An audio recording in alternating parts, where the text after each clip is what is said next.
R.G. Long, and I write the books. Thank you so much for joining me today on the Epic Fantasy Podcast. If you have been following along with my author journey, you have known that my family has had a lot of ups and downs, craziness over the last little while, and this weekend has been no exception. My middle daughter decided that she wanted to be an acrobatist and jump off some playground equipment, and she has broken her arm, and so that just adds for a whole bunch of fun in family, in job, in writing. So everything's kind of in a crazy wormhole right now of trying to figure out what we're going to do next. So this is the fourth broken bone in our family's history in the last 3 years. I'm expecting Child Protective Services to eventually come knocking on my door, and I will not be surprised when they do. That's what's going on in my author journey, but I have a guest here with me today. His name is Alan Baxter from Australia, and I want to give him a chance to just introduce himself to you guys. Alan, welcome. Thank you for being on the show. Hey, thanks for having me on. It's good to be here. Yeah. Alan, tell us just a little bit about yourself. I am from America and wish to one day travel to the land down under, but that is not something that I've had to get a chance to do. How did you get there? And tell us a little bit about yourself. Sure. I mean, it is a long way. It's a ridiculous journey to take for anyone, really. I was born and grew up in the UK in southern England. Oh, okay. I went traveling. I got in a real rut with things, and I decided to upend everything. So I basically took a backpack and a guitar, and I just wandered around for a couple of years. And part of that was visiting a friend of mine who was Australian but had been in the UK for a few years because of his dad's work, and we were in high school together for a few years, and we stayed friends. So I came to visit him while I was traveling, and while I was visiting him, I met my future wife, and long story short, ended up moving to Australia because it's a cool place to be. And since then, I started taking writing more seriously, and I write a lot of fantasy and urban fantasy and horror and stuff like that. And I'm a martial artist, and I run a kung fu academy. So Wow. I have an interesting and varied life. It sounds like you keep yourself busy. Definitely being willing to relocate for love is something that is worthwhile and admirable. That's awesome.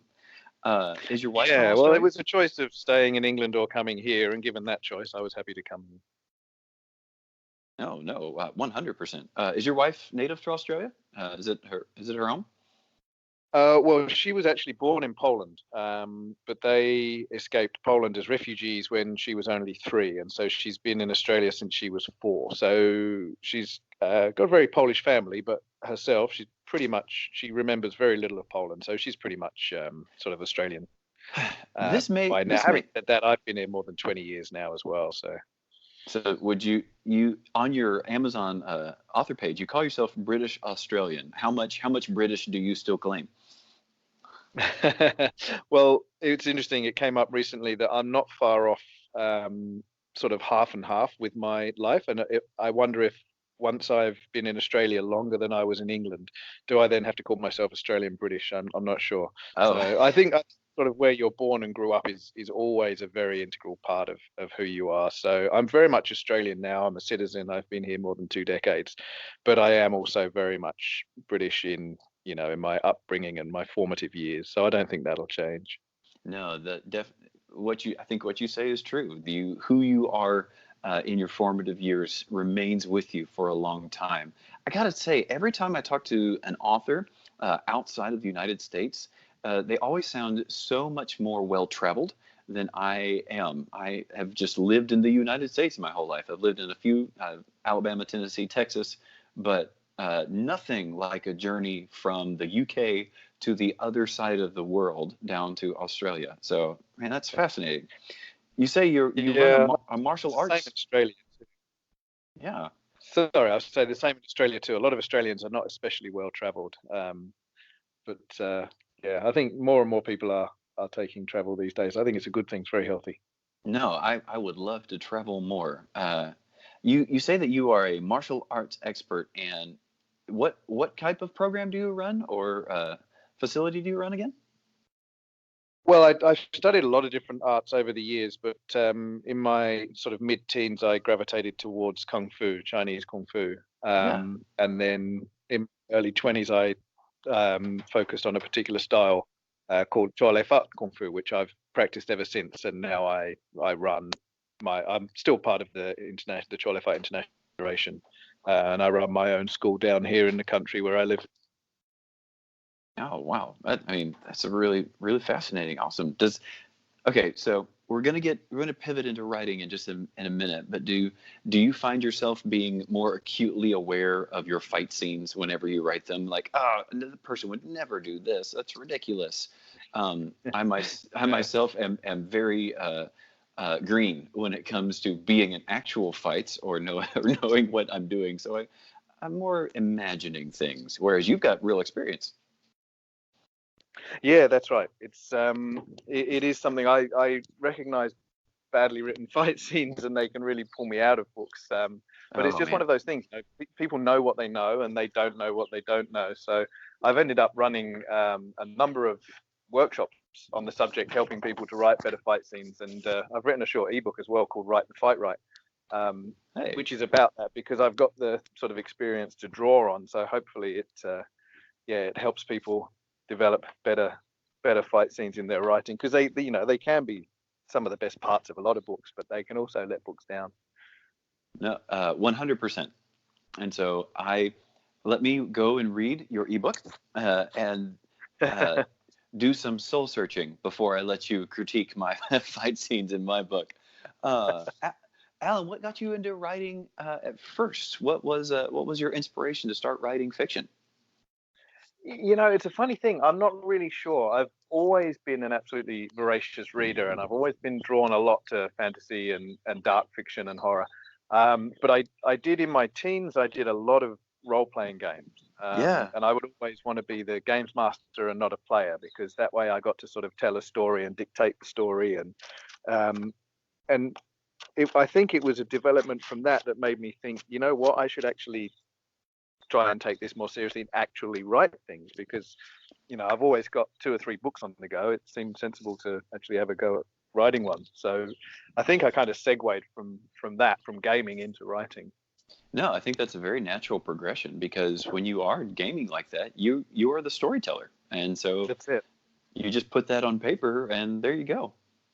Yeah, yeah, and that's where it started. A lot of my early books that will never see the light of day, where you're honing your craft, a lot of those are Right. sort of poorly transcribed role-playing games. But you don't sort of develop those chops for actually understanding structure of story right away. So I found that writing a sort of a novelization of a campaign we'd been playing was good practice, and then I slowly sort of learned more about how to construct story. So yeah, it's an interesting process. No, you certainly need to get your reps in. I agree there. Yes. You say that you've always been drawn to dark fantasy. I'm curious, mostly because my stuff tends to be the high epic, noble heroes, that whole deal. Isn't the world dark enough, Alan? Why do you feel like you need to add more darkness to it when you write your dark fantasy stuff? Why that Well, particular genre? yeah, you're not wrong. I mean, in some ways, yep, it is dark enough, but then equally, I just think there's a certain honesty to dark fiction. There's a certain Yeah. a lot of the time, if you go down the rabbit hole, a lot of people stop and turn back. I'm always drawn to keep going all the way to the end. Right.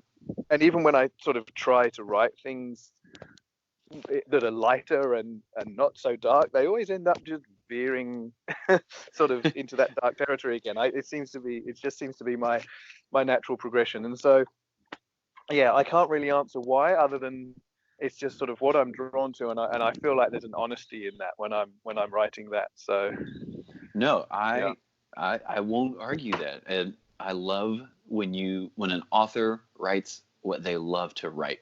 Because yeah, you wouldn't want to read something that somebody's like, well, this is just okay. I kind of enjoy this. No, I would much rather read something that the author went, this was my passion. I love this stuff. That's it, and that's when it's going to be good as well. If you're trying to write something for other reasons, it'll come across that way. I think it lacks that passion. Whereas when you're writing that thing you're just driven to do and to get out of yourself, then that's where it shows through in the quality of the writing too, I think. Oh, yes, love it. Um, so your dark fantasy series that's available on Amazon, and I'm going to make sure I link in our show notes for people to go check out, is the Alex Kane story. It's a 3-book series, and I'm right now looking at book 1. The cover is bound, and Yeah. this guy just has the purple flame coming off of his fist. I mean, he looks intimidating just right off the get-go. And it seems like you and he might have some things in common.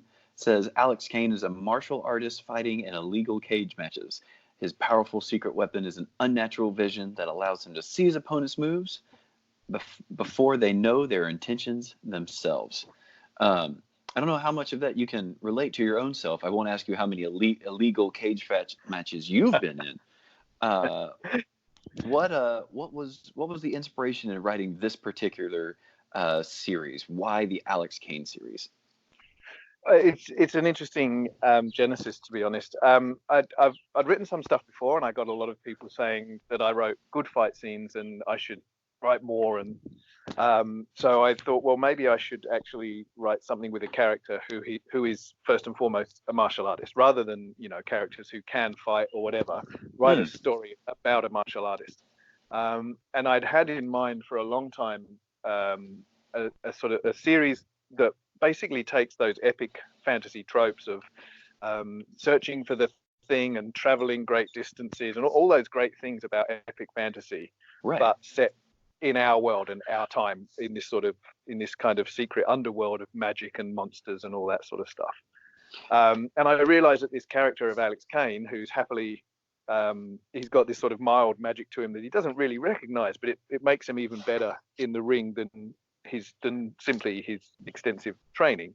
So he's very happy with his life, and he's enjoying the fact that he's making good money in these underground cage matches, but then he gets drawn into this sort of world of magic and monsters, and he wants nothing to do with it. But the more he tries to get out, the deeper he gets dragged in, and it starts to sort of follow that sort of epic quest sort of framework. And so it grew out of those two things: a desire to write sort of epic fantasy in the modern world, and a desire to write this character who was a accomplished martial artist as a main character. No, I love it, and I especially love the reluctant hero, the one who's like not gung ho, like I'm gonna go slay the dragon because that is who I am and I'm meant to be, but the one who goes, fine, like, and so. That sounds like a fantastic series, and 3 books is now. Are you done with book 3? Is that the last one that will be for the series? Yes and no. The very non-committal. I love it. Yeah, the trilogy as it stands, each book is a standalone story. So you can read any of them in any order and you'll get a complete story. Okay. If you do read the 3 in order, there's an overarching theme that is very much explored throughout the course of 3 books, and the main thrust of that arc is finished in book 3, so it works well as a trilogy. But there were deliberately some threads left, and there's plenty of scope for other things to be explored. And I have got some notes for a 4th and a 5th book, but I haven't written them yet, and I probably will at some point, but that's why I'm non-committal, because there's sort of no immediate plans to do so. But the series does seem to be quite popular. People do keep asking, and so that's a good thing. I certainly shan't ignore that. So at some point, hopefully, we will get back to Alex Kane and we'll extend that series. Oh, that's exciting. I love that you've left it open enough that it could go on, but closed for right now, because you get a little bit of closure and maybe move on to some of the other books that you've written, the other things that you've got. That's it. I had other books I wanted to write, other ideas I wanted to explore, and the initial sort of trilogy I had in mind worked well and did finish with the 3 books that were written. But yeah, there is all sorts of potential for other things, and there are some questions left unanswered at the end of the 3rd book, which I tend to prefer. I don't like everything wrapped up, because life's not like that. So it is not. Not even close. Alan, I see that one of your most recent releases is Served Cold, and it's a collected story, a whole bunch of stories, and that you are a part of there. If somebody wanted to just get a taste of your readings, would you direct them to Served Cold, or would you put them someplace else where they might be able to just kind of experience you and your writings firsthand? Yeah, well, it's a good question. Surf Cold is it's a new collection. It actually comes out next Tuesday. It's on pre-order right now, so it's released next Tuesday. That one, that's a brand new release.